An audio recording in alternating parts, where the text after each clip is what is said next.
I'll never give up on training, my fitness, and my health overall. And I sort of never realized why. Why was this ingrained into my subconscious mind? Until I really brought myself way back. Now let me tell you a story back when I was 13 years old. When I was 13, I fell incredibly sick. I was in the hospital for, I think, around a month or so, and I couldn't leave the hospital because I literally couldn't walk. I was wheelchair bound and I had no energy. I had extreme fatigue and I was getting so many tests done, MRIs. I was getting my bone marrow taken out and they did like spinal taps drilled into my hip. There was so much going on and I literally couldn't walk. I couldn't do anything. And during this time, the pain was so bad, like how I felt so tired all the time. I couldn't deal with it.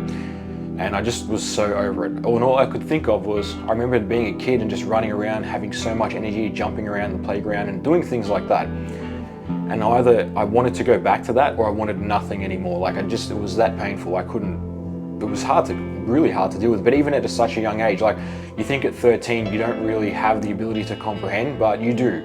I'm telling you, you do sort of, these things leave an impact. And then what happened after this was, I miraculously just started to get better. Like I had specialists flown all around from the country to look at my condition, or whatever you want to call it, my illness, and there was no outcome, there was no solution. Like I had like high white blood cell counts, I had all these things that were showing up on tests, but they could never pinpoint it to one specific thing. And no one knew really how I sort of recovered out of this. It's just like, I was sick for a month and then I was in and out of the hospital over the next year consecutively. You know, every week or every few days I'd have to go back to the hospital to get more blood testing, more scans done, more checkups, and just see how I'm sort of progressing. And over the span of a year, maybe the year and a half, 2 years, I eventually found myself back to living a normal life. Now, I realized that going through this pain at such a young age and not being able to do all these things as a kid, being able to run and play sports and even like start going to the gym and stuff. Because I remember watching videos as a kid of people training, as I'll get into this later in this video. But I remembered this and I wanted to do this so bad and I couldn't do it at the time. But when I could do it, all I remember was thinking to myself, I never want to get sick again. I never want to feel like that again. And in a way, it imprinted this onto my subconscious mind. And I was so grateful, I was so happy to be able to run around again and jump and then start going to the gym and lift weights. And you don't understand how appreciative I was that I was literally given this privilege to be able to use my body and to grow it. Because even as a young age, I remembered I loved watching the movies like Pumping Iron by Arnold Schwarzenegger. And then a big famous influencer came about on social media, and I'm sure a lot of you guys would know him. He goes by the online name Ziz. He obviously is no longer with us now, but I remember in high school watching this guy's videos, and the way it impacted me was like nothing else. I could embody, like I envisioned myself through this guy's eyes, and the feeling I got from going to the gym, like on the way to the gym, as a pre-workout, I'd watch this guy's videos, and I'd be walking to the gym like with headphones in, or even just listening to like the music in the videos in the background as I'm walking, and I would get so amped up to train. I'll be like, this is how I'm gonna look, this is how I want my life to be, whatever. I think I was like 15, 16 at the time when I started going to the gym. And then this just kept progressing and progressing, and I didn't really have much of an idea what I was doing when I was younger. Obviously in the gym training, I didn't know nothing about dieting, about how to train properly, about resting, about supplements and all these things, and how to optimize your hormones and stuff. That all came later on. But in the early beginning stages, I was just so excited and so grateful that I could even train, I could even go and lift weights and use my body again after being so sick and literally on the edge of death. And going to the gym, this had become a staple from the age of 16, 17 until now. I'm 29 years old and I've never stopped, and I don't think I'll ever will stop, because being in that position at a young age of being so sick, literally on the brink of death, it's imprinted into my subconscious mind how grateful I am now to be able to use my body in a way that I want to be able to use it, and I can grow it and literally sculpt it and do things like go and travel and climb mountains and hike and explore the world. And none of this would have ever been possible unless I recovered out of that position that I was in. And I know it sounds like so cliche and whatever, but it really impacted me and stuck with my mind. And every time I would go to the gym, I'd have that little fear, like that 1% of fear always in the back of my mind, that I don't ever want to fall back into that. I never want to get sick again. I never want to fall back. And that's what pushed me through week after week, month months after months and years after years, and that's what led me down to the path of where I am now, and basically created this physique that I never thought, if I could show my 16-year-old self how I'd look now, I'd never think that was possible. I'd be like, nah, like this is only for, like, you know, the elite influencers and movie stars and things like that can look like this. And I wish I could see my younger self now, like looking and seeing what he'd say to me and thinking, damn, like, you pulled this shit off, you did it.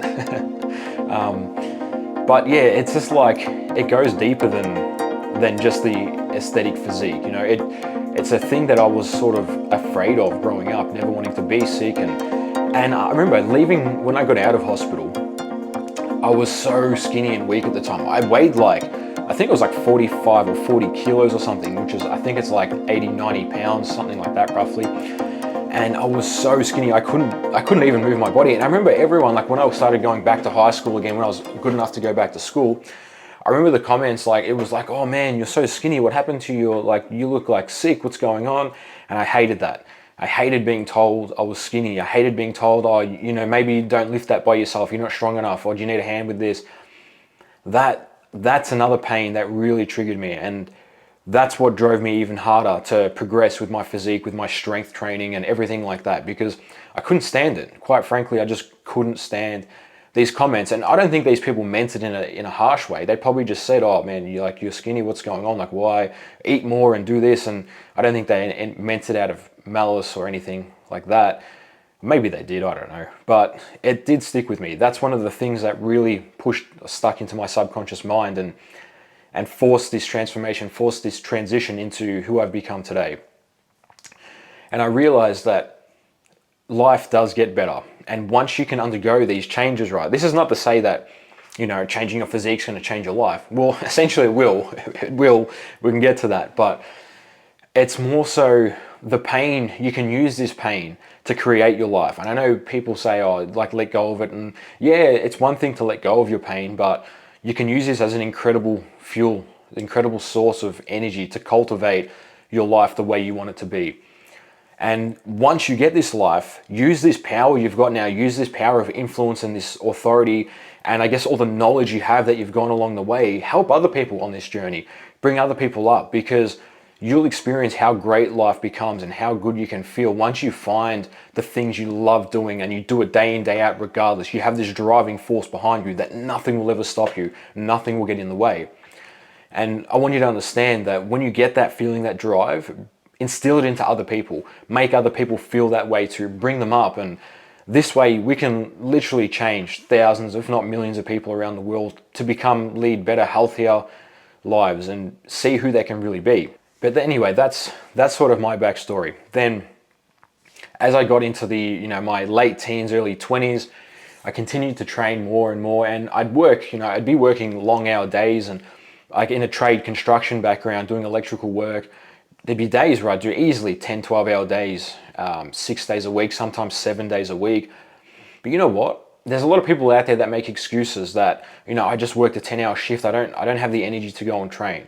I can tell you right now, when the pain is bad enough, when there's something inside you that wants to change bad enough, you'll get the energy to go and train. Because I did this. You can't use the excuse on me that I work hard, I don't have time to train.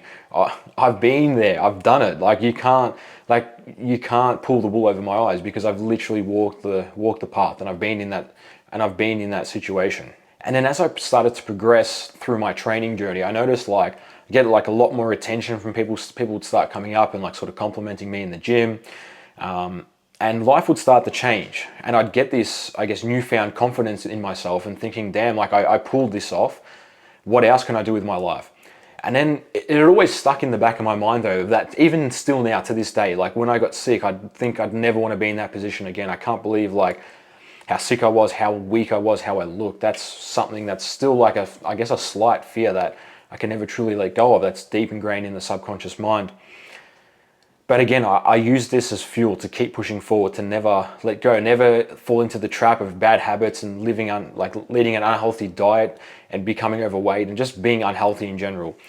Because when you are healthy, when you can move your body, when you're strong, you can experience the world to its fullest. You can go and travel the world and experience this beautiful place. You can see so many places.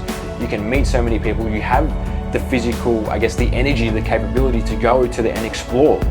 Because if you're sick and you're weak, all you want to do is get better. That's all your focus is. It's just wanting to improve your health, to get back to where you were. You just want to feel better. But when you have that health, what I find is so many people take it for granted, right? And this is what I want you not to do. Just because you're like semi-healthy now, you can walk, you can do basic things. Don't take it for granted, and don't wait for it to be taken away from you before you really see who you can truly become. Before you experience this world and see how beautiful it is, and before you can get into the best shape of your life. And one of the most famous Stoic quotes that I love is, "It's a shame for a man to grow old and not see the strength and beauty of which his body is capable of." I think that's how the quote goes. But you see what I mean? Like, don't let your life dwindle by and let these decisions be made for you to realize, hey, like this is not, like you're not going to be able to go down this path now because you've left it too late in your life and you've lived such an unhealthy life for so long that now you're faced with these injuries and these illnesses that you can't actually live the life you want because you never took the chance or you never made the decision back when you were younger. So if this video does anything for anyone, I want you to not take things for granted. Don't take your health for granted right now. You need to start, like, make the decision now consciously. Otherwise, if you don't make the decision, just say you want to, like, I don't know, you want to start marathon running, or you want to get into the gym and get into the best shape of your life, whatever you want to do in your health and fitness goals. Don't wait until the decision is taken away from you, and don't wait until you can't do it no more, because you'll sit in regret for the rest of your life. I can tell you this now. I've grown up with some friends that sort of let themselves go, and then they think, man, how do you have the energy to do this? How do you have the discipline? And I guess like one source of the discipline was going back to the pain I felt when I was younger, always being called skinny and weak, and do you need help with that? Like that was a big pain pressure. But all you needed to do was just start. And that kills all the anxiety, the build up leading to it, because 99% of the time when you're thinking about doing something, sitting in that thought is so much more painful than actually doing the task.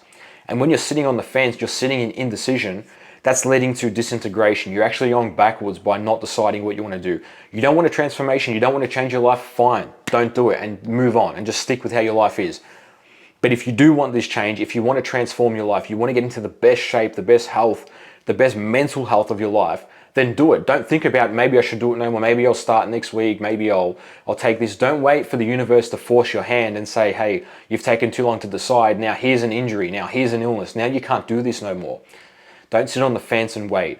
Whatever your decision is, yes or no, let it be clear, let it be loud, and follow it and stick to it. And don't sit on the fence anymore. Like the more you sit and disintegrate, how do you know, if you don't even know what you want yourself, if you don't know what path you want to go down, how does the universe or God know what to give you if you can't even decide for yourself?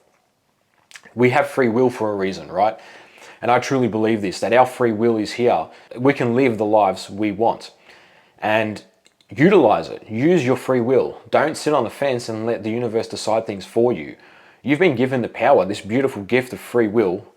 Now take advantage of it and make your dream life a reality. And don't just sit there and wait for people to do things anymore for you, because these will be taken from you too. Take action now. That's all I want this video to do. Even if it helps one of you out there, just decide, hey, I'm going to actually take action on that now. I'm not going to wait any longer for me to get sick or for me to lose this opportunity or for me to lose the ability to walk or to go to the gym or whatever it is. I want you to decide now is the time, and it's time to get into the best shape of your life and see how beautiful life can become, and explore the world and meet beautiful people and truly accompany who you can really be. I have now, on a side note, guys, I've created a free community for all the guys that have been tuning into this YouTube channel. I know this subscriber base has been growing quite quick. So I've made this free school community for all of us to really talk inside, have our deep thoughts, share our training, our nutrition, and all things like that, all sorts of things like sleep optimization, testosterone optimization, all these things that will lead you to live a longer, healthier, happier life are going to be found within this community. And again, it's free to join, and I want to help as many of you guys get to where I've gotten in a shorter time than I've gotten there, because the process that took me the 10, 15 years or whatever, I can make someone get that in 2 to 3 years. Now you know exactly what to do. It's like you ask someone, it took them 7 years to make their first $1 million. But if you said to them, how would you do it again? They could do it in a year or two, because they know exactly how they did it, and they can avoid all the shortfalls and mistakes. And that's essentially what I want to do. I want to get people to where they need to be as soon and as quickly as possible, so they can see how beautiful life can be. Anyway, thanks again for tuning into another video. This has been a bit of a long one, but hopefully you got some value out of it, and I'll see you on the next one.